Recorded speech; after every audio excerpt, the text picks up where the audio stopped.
నమస్తే welcome to BCN news నా పేరు మానస ముందుగా ముఖ్యాంశాలు ముఖ్యమంత్రి సహాయ నిధి పేదలకు వరమన్న నిమ్మల రామనాయుడు పాలకొల్లు నియోజకవర్గంలో 57 మంది లబ్ధిదారులకు సీఎంఆర్ఎఫ్ చెక్లు పంపిణీ చేసిన మంత్రి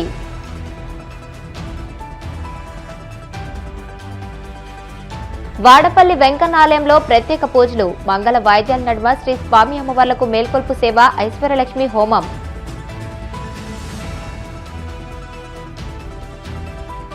తిరుమల శ్రీవారిని దర్శించుకున్న మాజీ మంత్రి కొడాలి నాని ఆలయ మర్యాదలతో స్వాగతం పలికిన అధికారులు తెలంగాణలో బీజేపీ ప్రత్యామ్నాయ శక్తి కాదన్న బీఆర్ఎస్ వర్కింగ్ ప్రెసిడెంట్ కేటీఆర్ అసలు రాజకీయ పోరు బీఆర్ఎస్ కాంగ్రెస్ మధ్యేనని ఉద్ఘాటన నేటి తరం యువతను మంచిదారిలో నడిపేవి క్రీడలేనని జలవనరుల శాఖ మంత్రి నిమ్మల రామనాయుడు అన్నారు. పశ్చిమ గోదావరి జిల్లా పాలకులలో ధర్మారావు ఫౌండేషన్ ఆధ్వర్యంలో సంక్రాంతి సంబరాల్లో భాగంగా జాతీయ స్థాయిలో మహిళలు పురుషుల కబడ్డీ పోటీలను ఆయన ప్రారంభించి మాట్లాడారు. మన సంస్కృతి సంప్రదాయాలను ప్రతిబింబించే విధంగా సంక్రాంతి పండుగ పేరుతో యువత కోడి పందాలు జూద క్రీడల వైపు వెళ్లకుండా ఈ పోటీలను ఏర్పాటు చేసినట్లు తెలియజేశారు. ఇదే వేదికపై నియోజకవర్గంలో పేద మధ్యతరగతి వర్గాలకు చెందిన 57 మంది ముఖ్యమంత్రి సహాయ నిధి వ్యవసాయంగా 25,98,000 చెక్లను కూటమి నాయకులతో కలిసి ఆయన అందజేశారు. నియోజకవర్గంలో ఇప్పటి వరకు 9.80 కోట్ల వరకు ముఖ్యమంత్రి సహాయ నిధి వైద్య సహాయంగా అందించినట్లు ఆయన తెలియజేశారు.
సహాయ నిధి సీఎంఆర్ఎఫ్ చెక్కుల ద్వారా పాలకొల్లు నియోజకవర్గంలో వైద్యం చేయించుకున్నటువంటి 55 మంది చెక్కులు 2 ఎల్ఓసీలు మొత్తం 57 మందికి 2,25,98,000 అంటే 26 లక్షల రూపాయలు ఈ రోజు మీ అందరికీ కూడా ముఖ్యమంత్రి సహాయ నిధి నుంచి చెక్కులు అందించడం జరిగింది. ఈ రోజు చూసినట్లయితే ఇప్పటి వరకు పాలకొల్లు నియోజకవర్గంలో దగ్గర 9 కోట్ల 80 లక్షలు అంటే దగ్గర 10 కోట్ల వరకు కూడా ఈరోజు ముఖ్యమంత్రి సహాయ నిధి నుంచి మన ఒక్క పాలకొల్లు నియోజకవర్గంలోనే ముఖ్యమంత్రి సహాయ నిధి నుంచి నిధులు అందించడం జరిగింది. పశ్చిమ గోదావరి జిల్లా తాడేపల్లిగూడెం నియోజకవర్గంలో విశాఖ విజయవాడ రోడ్డును మంత్రి బీసీ జనార్దన్ రెడ్డి పరిశీలించారు. ఈ కార్యక్రమంలో మంత్రితో పాటు ప్రభుత్వ whip MLA Bolisetty Srinivas, Ongaturu MLA Pachamatla Dharmaraju పాల్గొన్నారు. ఈ సందర్భంగా మోడీ, చంద్రబాబు, పవన్ కళ్యాణ్ చిత్రపటాలకు మంత్రి పాలాభిషేకం చేశారు. తాడేపల్లిగూడెం పట్టణంలో స్థానికంగా వంతెన నిర్మించాలని ఎమ్మెల్యే మంత్రి దృష్టికి తీసుకురాగా సానుకూలంగా స్పందించారు. అనంతరం తాడేపల్లిగూడెం నుంచి ఏలూరు వస్తున్న క్రమంలో నారాయణపురం బ్రిడ్జిని మంత్రి స్వయంగా పరిశీలించారు. శ్రీనివాస్ గారు శాసనసభ్యుడు అయిన మొట్టమొదట నేను కొత్తగా ప్రమాణ స్వీకారం చేసి ఛాంబర్కి వెళ్ళిన వెంటనే ఈయన ఇక్కడ జరిగినటువంటి అన్యాయము ప్రస్తుతం కోట్ల విజయవాడ విశాఖపట్నం రోడ్డు గురించి ఇక్కడ రోడ్ల పరిస్థితి గురించి నాకు చెప్పడం జరిగింది. ఆ రోజు చెప్పాను, కొద్దిగా ఓపిక పట్టండి, కొత్తగా ప్రభుత్వం వచ్చింది, ఏది ఏమైనా కూటమిలో నాడు R&B డిపార్ట్మెంట్ నిర్వీర్యమైపోయింది. ఆ ప్రజలు మనందరినీ కూడా ఆశీర్వదించిన ప్రజల రుణం తీర్చుకోవాల్సిన బాధ్యత మన మీద ఉంది. శ్రీనివాస్ గారు కొద్దిగా సమయం ఇస్తే ఖచ్చితంగా చేస్తామని చెప్పి ఆ రోజు మొట్టమొదట 27,000 కిలోమీటర్లకు గాను 1,061 కోట్ల రూపాయలు ఖర్చు పెట్టి పార్ట్ హోల్స్ అన్ని గుంతలన్నీ పూడ్చడం జరిగింది. మళ్ళీ ఈ మధ్యకాలంలోనే రాష్ట్ర చరిత్రలో ఎప్పుడు కూడా ఒకేసారి 3,000 కోట్లు ఒక సంవత్సరం కూడా ఎక్కడ కూడా ఇవ్వలేదు. కంబైన్డ్ ఆంధ్రప్రదేశ్ ఉన్నప్పుడు కూడా ఇవ్వలేదు చరిత్రలో.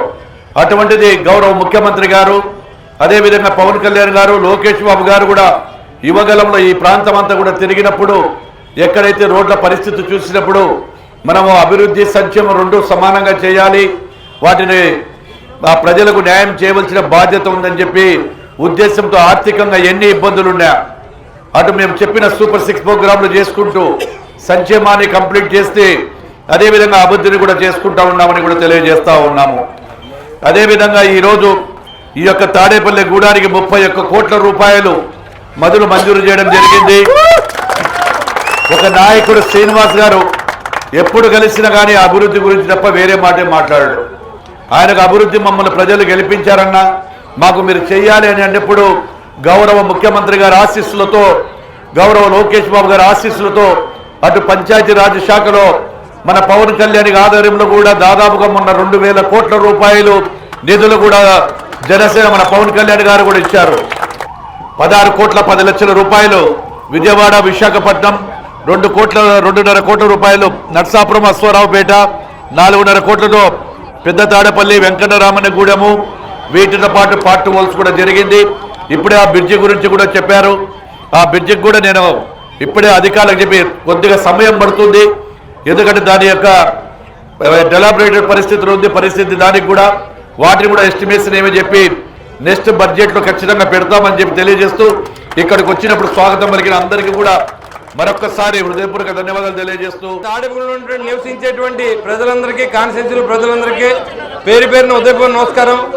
ఈరోజు మన రోడ్ల మీద మన పడిన ఇబ్బందులు 9 సంవత్సరాలుగా పడతా ఉన్నాం. ఆ ఇబ్బందులు తీర్చిన దేవుడు మనకి మరి బీసీ జనార్దన్ రెడ్డి గారి మిత్రులు పవన్ కళ్యాణ్ గారు మొట్టమొదటి లెటర్ ఈయనకే రాశారు. తాడేపల్లిగూడెం లెటర్ ఇవన్నీ ఇవ్వాలి మీరని చెప్పి ఆ రోజు చేస్తే ఈ రోజు దాదాపుగా ఆయన 18 కోట్ల రూపాయల పైన ఈ రోడ్లన్నీ వేయించినందుకు వారి కృతజ్ఞతగా పూర్వకంగా ఇక్కడికి వచ్చారు, ఇన్స్పెక్షన్కి వచ్చారు. కృతజ్ఞత పూర్వకంగా కలవాలి. మనకి మంచి పని చేసినప్పుడు అప్రిషియేట్ చేయాల్సిన అవసరం ఉంది. మరి ఈ రోడ్లన్నీ కూడా పూర్తి చేసి బాధ్యతని తీసుకున్నారు. ఇప్పుడు ఏ పిచ్చి అవుతుందో అది కూడా ఆయన చూపించాను. తప్పకుండా ఇవన్నీ కూడా ఆయన మనకి ఇంకా ఆర్థికంగా ఇబ్బందులు ఉన్నాం కాబట్టి కొంచెం డబ్బులు వెసులుబాటు అయిన వెంటనే అన్ని వర్కులు చేస్తానని కూడా చెప్పడం జరిగింది. పేకాట, కోడిపందాలు, గుండాట చట్టరీత్యా నేరమని, వీటిని నిర్వహించినా పాల్గొన్న కఠిన చర్యలు తప్పవని భీమడోలు తహసీల్దార్ రమాదేవి హెచ్చరించారు. ఏలూరు జిల్లా భీమడోలు ఎంఆర్ఓ కార్యాలయంలో నిర్వహించిన కార్యక్రమంలో ఆమె మాట్లాడుతూ గతంలో కోడిపందాల వంటి అసాంఘిక కార్యక్రమాల్లో పాల్గొన్న 86 మందిని బైండ్ ఓవర్ చేసినట్లు తెలియజేశారు. యువత కోడిపందాలు, పేకాట, జూదం వైపు వెళ్లి జీవితాలు నాశనం చేసుకోవద్దని పిలుపునిచ్చారు. భీమడోలు మండల ప్రజలందరికీ నమస్కారం అండి. రానున్న సంక్రాంతి సందర్భంగా పేకాట, అదేవిధంగా కోడిపందాలు, గుండాట ఇలాంటివన్నీ చట్టరీత్యా మనకి నేరం. ఇలాంటి వాటిలో పాల్గొనడం కానీ, ఇలాంటి వాటికి సహాయం చేయడం అంటే వాళ్ళకి షామియానా సప్లై చేయడం కానీ, లేదు అనేసి అంటే దానికి సంబంధించి మనకి కోళ్లకు కత్తులు కట్టడం లాంటి యాక్టివిటీస్ లో ఏదైనా పార్టిసిపేట్ చేసినా కూడా వాళ్ళు చట్టరీత్యా శిక్షార్హులు. కాబట్టి అలాంటి వాటిలో పార్టిసిపేట్ చేయకుండా ఉండేలాగా చూసుకోండి. అదేవిధంగా ఇప్పటి వరకు మనం ఈ యాక్టివిటీస్ లో ఎవరైతే మనం ప్రీవియస్ గా పార్టిసిపేట్ చేస్తున్నారో 86 మందిని ఐడెంటిఫై చేసి ఇప్పటి వరకు బైండ్ ఓవర్ చేయడం జరిగింది. అదేవిధంగా ఇంకొక 60 మందిని కూడా గుర్తించడం జరిగింది. వీళ్ళ మీద కూడా బైండ్ ఓవర్ చేయడం జరుగుతుంది. కాబట్టి ప్రజలందరికీ విజ్ఞప్తి ఏంటి అనేసి అంటే ఈ సంక్రాంతి సందర్భంగా ఇంట్లో మీ పిల్లలతోటి అందరితోటి ఆనందంగా ఆహ్లాదంగా సంక్రాంతి పండుగను జరుపుకోవాల్సిందిగా కోరుచున్నాము.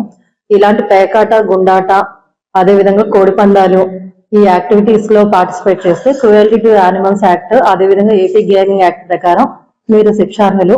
కాబట్టి అదొకటి గమనించి అధికారులకి సహకరించవలసిందిగా కోరుచున్నాము.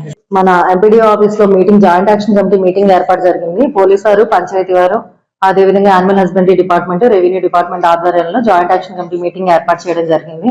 సో ఈ మీటింగ్ లో కూడా అందరికి వివరించడం జరిగింది.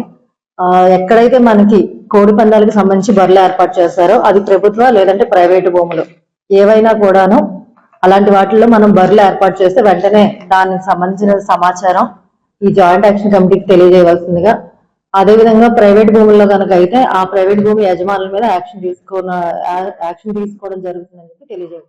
తెలియజేస్తాను. ఉపాధి హామీ చట్టంలో మహాత్మా గాంధీ పేరును బీజేపీ ప్రభుత్వం తొలగించడాన్ని నిరసిస్తూ అఖిల భారత కాంగ్రెస్ పార్టీ నిరసనకు పిలుపునిచ్చింది. ఈ మేరకు తిరుపతిలో మహాత్మా గాంధీ విగ్రహం దగ్గర జరిగిన నిరసన దీక్షలో కాంగ్రెస్ నేతలు పాల్గొన్నారు. ఈ కార్యక్రమంలో కేంద్ర మాజీ మంత్రి, కాంగ్రెస్ పార్టీ సీనియర్ నాయకులు చింతామోహన్, పార్టీ శ్రేణులు పాల్గొన్నారు. మహాత్మా గాంధీ గారు రెండవది కాంగ్రెస్ పార్టీ. దేశంలో ఈరోజు సమానత్వం వచ్చింది, అంటరానితనం పోయింది అని అంటే కేవలం మహాత్మా గాంధీ మరి కాంగ్రెస్ పార్టీ, జవహర్లాల్ నెహ్రూ చెప్పుకోక తప్పదు. మరి ముఖ్యంగా మీకు ఒక చిన్న 4 పేజీలను మీకు చూపించబోతున్నాను. తిరుపతిలో అంటరానితనం ఎలా ఉండేది 100 సంవత్సరాల క్రితం అనే కాగితాలు మీకు చూపించబోతాను. తర్వాత మీరు తీసుకోండి. మరి మహాత్మా గాంధీ గారికి 24వ తేదీ డిసెంబరు 1925వ తారీఖున రాజగోపాలాచారి గారు ఒక జాబు రాశారు గాంధీ గారికి, మహాత్మా గాంధీ గారికి. తిరుపతిలో అంటరానితనం ఉంది. తిరుపతి దేవస్థానం, టీటీడీ దేవస్థానంలోకి మాలా మాదిగలను లోపలికి రానివ్వటం లేదు టెంపుల్కి అని మహాత్మా గాంధీ గారికి రాజగోపాలాచారి గారు రాసినటువంటి జాబ్ ఇది. మరి గాంధీ గారు దానికి వెంటనే ఆయన తిరుపతికి వచ్చి ఆ రోజున్నటువంటి మాలా మాదిగలను 33 మంది మాలా మాదిగలను తిరుచానూరు దేవస్థానం దగ్గర ధర్నా చేసి లోపలికి తీసుకోబోయినటువంటి ఘటన ఇది చిన్న విషయం కాదు, చారిత్రాత్మకమైనటువంటి విషయం.